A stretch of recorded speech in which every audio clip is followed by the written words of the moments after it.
Hello दोस्तों, मैं advocate Bittu Sharma. जब हस्बैंड एंड वाइफ के बीच डिस्प्यूट हो जाता है तो वाइफ यह एलिगेशन लगाने के लिए बिल्कुल तैयार रहती है कि मेरे ससुराल वालों ने, मेरे पति ने मुझसे दहेज मांगा, मेरे साथ क्रूरल्टी की, मेरे साथ मारपीट की।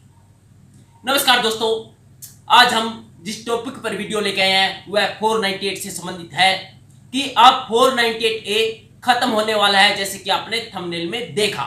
यह बिल्कुल सच है, क्योंकि आज हम एक ऐसे ही सुप्रीम कोर्ट की एक लेटेस्ट जजमेंट के बारे में बात करेंगे जिसने ना सिर्फ 498A की एफआईआर को क्वेश किया और हाई कोर्ट और पुलिस को भी डायरेक्शन दी कि ऐसी झूठी एफआईआर नहीं करनी है।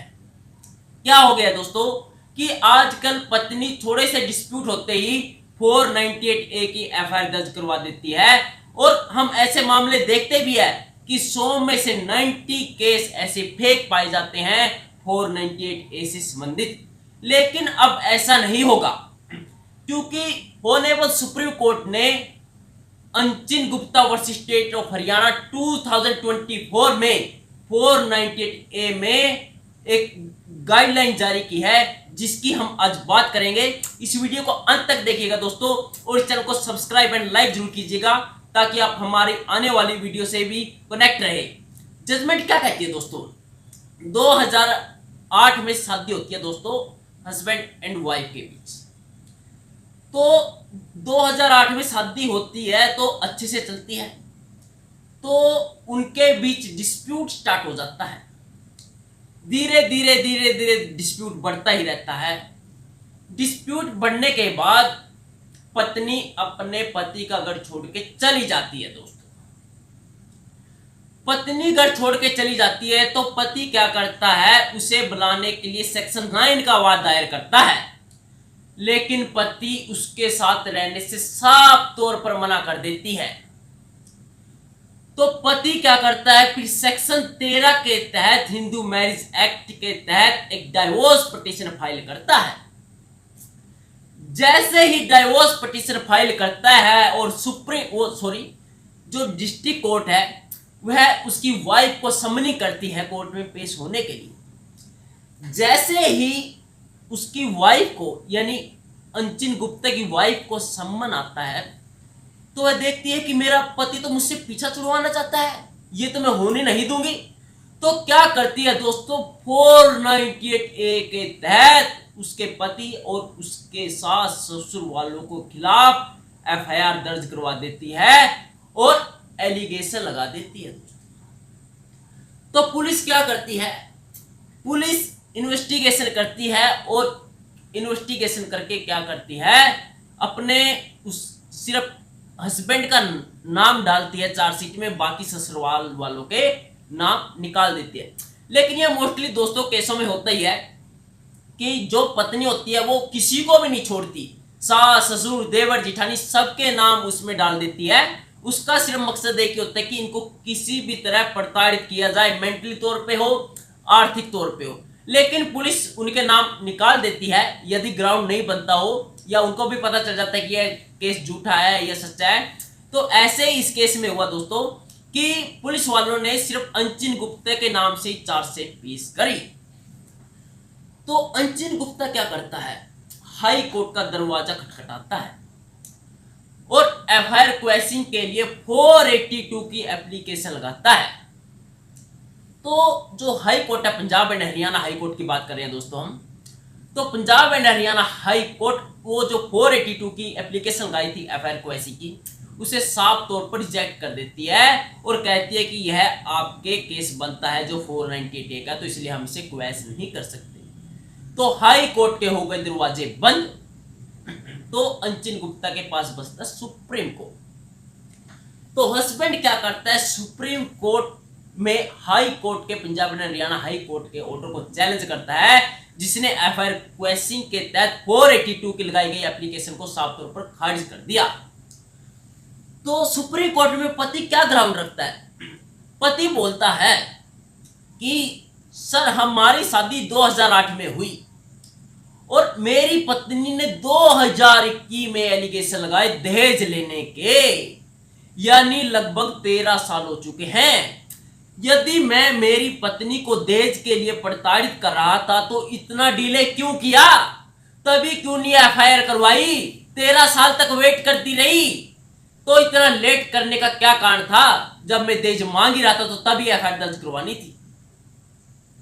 तो दोस्तों, सुप्रीम कोर्ट ने यह बहुत ज्ञानता से देखा कि बात में तो सच्चाई है, और पत्नी को क्या कहा सुप्रीम कोर्ट ने कि जो आपने ये 498 की एफआईआर दर्ज करवाई है, यह काउंटर केस किया है आपने। क्योंकि जो दोस्तों उस पत्नी ने एफआईआर दर्ज करवाई थी वह तब करवाई थी जब पति ने सेक्शन 13 के तहत डाइवोर्स पिटीशन दायर करी थी और वो सम्मन उस पत्नी को पहुंचे थे। उसके बाद उसने यह 498 की एफआईआर दर्ज करवाई थी, यानी जिसे हम कहते हैं काउंटर केस, जब हस्बैंड ने सेक्शन 9 का वाद दायर किया तब भी। तो दोस्तों, यहां पे पत्नी का जो पॉइंट था लूज पड़ता है। और आपके लिए क्या महत्वपूर्ण बात है? आपके लिए यह महत्वपूर्ण बात है दोस्तों कि यदि आपके खिलाफ भी कोई एफआईआर देरी से करवाई गई है तो दोस्तों आप एफआईआर क्वेश्चनिंग के लिए जा सकते हो और आपको बिल्कुल 100% रिलीफ मिलेगा। यह जजमेंट को लेके जाओगे तो आप, जो मैं जजमेंट बोल रहा हूं, इसलिए बोल रहा हूं दोस्तों, यह वीडियो बहुत काम की है, अंत तक देखना। और ये बताऊंगा कि जजमेंट आपको कहां मिलेगी। यह जजमेंट आपके सारे झूठे के जो मिलगाए गए पत्नी ने सारे जीरो कर देगी, तहस नहस कर देगी। यह जजमेंट बहुत काम किया है। मेरे एक्सपीरियंस में ऐसी जजमेंट दोस्तों पहली बार आई है जिसने 498 को बिल्कुल दरात पे लाके रख दिया और इन जो झूठी पत्नियों के मुंह को सील दिया है, बिल्कुल जो ये झूठे मुकदमे लगाती थी। तो सुप्रीम कोर्ट ने उस पति को बोला कि ये तो काउंटर केस है। आपके लिए यह बहुत महत्वपूर्ण है दोस्तों। सुप्रीम कोर्ट क्या कहता है कि जो फिर क्या कहा उस पत्नी को कि जो है आपके साथ इंसिडेंट हुआ, ओके हम मान लेते हैं कि 498 की जो आपने एफआईआर दर्ज करवाई है एक टाइम के लिए कि दहेज मांगा है, तो कब मांगा, कहां मांगा, कोई डेट, कोई समय, कोई तिथि तो कोई होगा, कुछ टाइम, कोई स्पेसिफिक कुछ तो दो। आपने तो यह जनरल बातें बता दी है कि मेरे पति ने, मेरे सास ससुर ने मुझसे दहेज मांगा और 498 की एप्लीकेशन लगवा दी। Should be specific reason, should not be general reason. दोस्तों, सुप्रीम कोर्ट ने कहा कि जो एलिगेशन आपने लगाए गए हैं वो जनरल एलिगेशन नहीं होने चाहिए, वो स्पेसिफिक एलिगेशन होने चाहिए। ऐसे ओरली कहने पे या लिखित में देने से भी कि मेरे पति ने, मेरे ससुराल वालों ने मुझसे दहेज मांगा, तो यह दहेज केस नहीं होगा दोस्तों। तो सुप्रीम कोर्ट ने कहा कि हमें लगता है कि यह एफआईआर गलत तथ्यों के आधार पर दर्ज करवाई गई है और काउंटर ब्लास्ट केस है, तो इसलिए हम इस एफआईआर को क्वेश कर देते हैं। और उस पति को इतना बड़ा रिलीफ मिला, उस जो अंचित गुप्ता था दोस्तों, जो ऐसे हस्बैंड है जो फेक केस से जूझ रहे हैं, यह उनके लिए बहुत ही रामबाण होने वाली है, जजमेंट रामबाण दवा होने वाली है। तो सुप्रीम कोर्ट ने यही नहीं रोका, अपनी जो जजमेंट में और भी क्या कहा, Punjab and Haryana high court की डायरेक्शन दी कि जो आपको 482 के तहत एफआईआर क्वेश्चनिंग की जो पावर दी गई है उसका यूज कब करोगे, कभी उसका भी यूज कर लिया करो कि जब आपको लगता है कि इसमें साफ तौर पर पता चल रहा है कि एक काउंटर केस है, कि जब पति ने सेक्शन 9 या सेक्शन 13 के तहत वाद दायर किया तभी उसने एलिगेशन लगाए और कोई भी स्पेसिफिक रीजन नहीं है, कोई भी स्पेसिफिक एलिगेशन नहीं है, तो आपको तो एक एफआईआर तभी क्वेश कर देनी चाहिए थी। और साथ में पुलिस स्टेशन को भी डायरेक्शन दी दोस्तों। पुलिस वालों को कहा कि ओके आपके खिलाफ एप्लीकेशन आई है, आप एप्लीकेशन ले सकते हो, लेकिन एफआईआर दर्ज करने में ऐसी कोताही नहीं बरतनी है। आपको देखना चाहिए, इन्वेस्टिगेशन करनी चाहिए कि यह एफआईआर बनती है नहीं बनती है। यह थी दोस्तों जो बहुत ही लीप वाली जजमेंट थी जो हस्बैंड के लिए थी, जो अभी हाल ही में 2024 में आई है।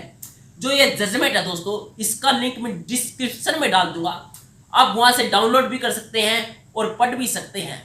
मेरे को नहीं लगता कि मेरे जीवन में जब से मैं प्रैक्टिस कर रहा हूं कि कोई ऐसी जजमेंट आई हो सुप्रीम कोर्ट ने जिसने सभी पिछली जजमेंट को पीछे छोड़ दिया और 498 डे को एक तरफ से खत्म कर दिया। यदि आपके इस जजमेंट से कोई नेगेटिव या पॉजिटिव पॉइंट हो तो आप कमेंट सेक्शन में जरूर साझा करिए, क्या यह जजमेंट अच्छी थी या गलत थी। थैंक यू दोस्तों, जय हिंद, जय भारत।